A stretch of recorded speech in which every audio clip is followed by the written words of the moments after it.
आजकल तो हम हवाई जहाज में उड़ते हैं, कार में घूमते हैं और ट्रेन से दूर दूर जाते हैं। लेकिन क्या आपने कभी सोचा है कि पुराने जमाने में जब ना कार थी ना बस, तब लोग कैसे सफर करते थे? उस समय प्राचीन भारत में लोग पैदल चलते थे, जानवरों पर सवारी करते थे और नावों का इस्तेमाल करते थे। पैदल चलना सबसे आम तरीका था। लोग लंबी दूरी तय करने के लिए पैदल चलते थे, चाहे वह व्यापार के लिए हो या धार्मिक यात्राओं के लिए। जानवरों पर सवारी करना भी एक महत्वपूर्ण तरीका था। घोड़े और हाथी जैसे जानवरों का उपयोग राजा महाराजाओं और योद्धाओं द्वारा किया जाता था। नदियों और समुद्रों के पास रहने वाले लोग नावों का इस्तेमाल करते थे।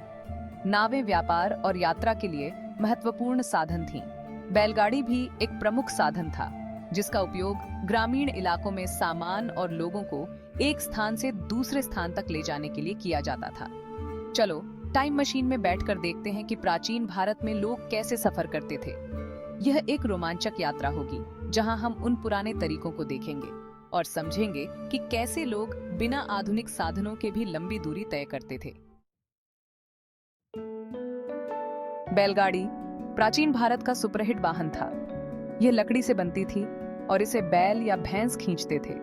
लोग इसमें बैठकर सफर करते थे, सामान ढोते थे और व्यापार करते थे। यह धीरे धीरे चलती थी, लेकिन लंबी दूरी तय कर सकती थी। बैलगाड़ी आज भी भारत के कुछ हिस्सों में दिख जाती है, जो हमें हमारे पुराने जमाने की याद दिलाती है। प्राचीन भारत में नदियां बहुत जरूरी थीं सफर करने के लिए। लोग लकड़ी की नावों का इस्तेमाल करके नदियां पार करते थे। ये नावें छोटी और बड़ी दोनों तरह की होती थीं। छोटी नावों से लोग मछली पकड़ते थे और नदी पार करते थे, जबकि बड़ी नावों में सामान और लोग एक जगह से दूसरी जगह जाते थे। नदियों के किनारे कई बड़े बड़े शहर बसे थे, जो व्यापार और संस्कृति के केंद्र बन गए थे। पहिए का आविष्कार सफर के इतिहास में एक बहुत बड़ा कमाल था। कहते हैं कि पहिए का आविष्कार मेसोपोटामिया में हुआ था, लेकिन यह जल्दी ही भारत पहुंच गया। पहिए के आविष्कार ने बैलगाड़ी और रथ जैसे नए वाहनों को बनाना संभव बनाया, जिससे सफर करना तेज और आसान हो गया। पहिए ने सिर्फ सफर को ही नहीं, बल्कि व्यापार, खेती और इमारतें बनाने जैसे दूसरे कामों को भी आसान बना दिया। सेक्शन 5, सड़कों का निर्माण। जैसे जैसे व्यापार और आवाजाही बढ़ी, वैसे वैसे अच्छी सड़कों की जरूरत भी बढ़ने लगी। प्राचीन भारत में कई राजाओं और सम्राटों ने सड़कें बनवाईं। ये सड़कें मिट्टी और पत्थर से बनती थीं। कुछ सड़कें इतनी चौड़ी होती थीं कि उन पर 2 बैलगाड़ियां आराम से चल सकती थीं। इन सड़कों ने सफर को तो आसान बनाया ही, साथ ही दूर दराज के इलाकों को भी जोड़ा। सेक्शन 6, व्यापार का राजमार्ग, ग्रैंड ट्रंक रोड।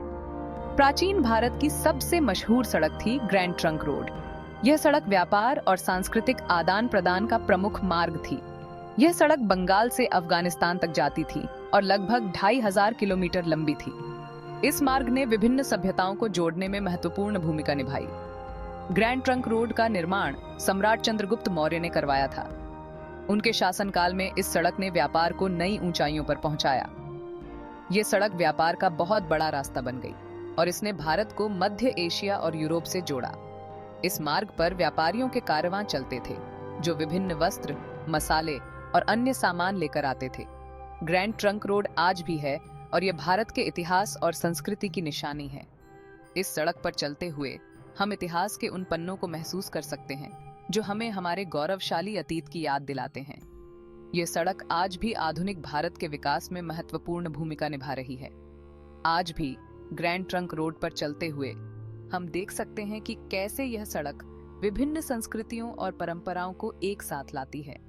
यहाँ के बाजारों में आज भी वही रौनक है जो सदियों पहले हुआ करती थी। रात के समय ग्रैंड ट्रंक रोड की रौनक और भी बेआश जाती है।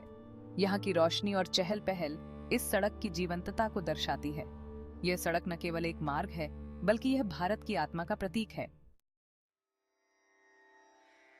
सेक्शन 7, संस्कृति का संगम। सफर के विकास ने सिर्फ व्यापार को ही नहीं, बल्कि अलग अलग संस्कृतियों को भी आपस में जोड़ा। लोग एक जगह से दूसरी जगह जाते थे और अपने साथ नए नए विचार, रीति रिवाज और ज्ञान लाते थे। इससे भारत में कला, साहित्य, धर्म और विज्ञान का विकास हुआ। सेक्शन 8 प्राचीन पहिए आधुनिक सफर। प्राचीन भारत में सफर के विकास ने आज के आधुनिक परिवहन की नींव रखी। उस समय के पहिए और गाड़ियां जो बैल और घोड़ों द्वारा खींची जाती थीं, ने न केवल व्यापार को बढ़ावा दिया बल्कि समाज को भी एकजुट किया। आज हम जो भी तकनीक इस्तेमाल करते हैं वो सब पुराने आविष्कारों और खोजों का ही नतीजा है। चाहे वो जल मार्ग हो या सड़क मार्ग, प्राचीन भारत के आविष्कारों ने हमें एक मजबूत आधार दिया है। उन दिनों के जहाज और नावें जो समुद्र और नदियों पर चलती थीं, ने दूर दराज के क्षेत्रों को जोड़ने में महत्वपूर्ण भूमिका निभाई। हमें अपने पूर्वजों की सूझबूझ पर गर्व होना चाहिए, जिन्होंने कम संसाधनों में भी सफर के इतने अच्छे तरीके खोज निकाले। उन कारीगरों की मेहनत और कौशल ने हमें वो साधन दिए जिनसे हम आज भी प्रेरणा लेते हैं। उनके द्वारा बनाए गए पहिए और गाड़ियां आज भी हमारे लिए एक मिसाल हैं। प्राचीन भारत का परिवहन का इतिहास हमें याद दिलाता है कि इंसान हमेशा तरक्की करता रहता है और आगे भी बहुत कुछ नया और अनोखा करने वाला है। आज के आधुनिक वाहन, चाहे वो कार हो, ट्रेन हो या हवाई जहाज, सभी ने प्राचीन आविष्कारों से प्रेरणा ली है। यह सफर हमें यह भी सिखाता है कि हम अपने अतीत से सीखकर ही भविष्य की ओर बढ़ सकते हैं। प्राचीन पहियों से लेकर आधुनिक सफर तक यह यात्रा अनवरत चलती रहेगी और हम हर कदम पर कुछ नया सीखते रहेंगे।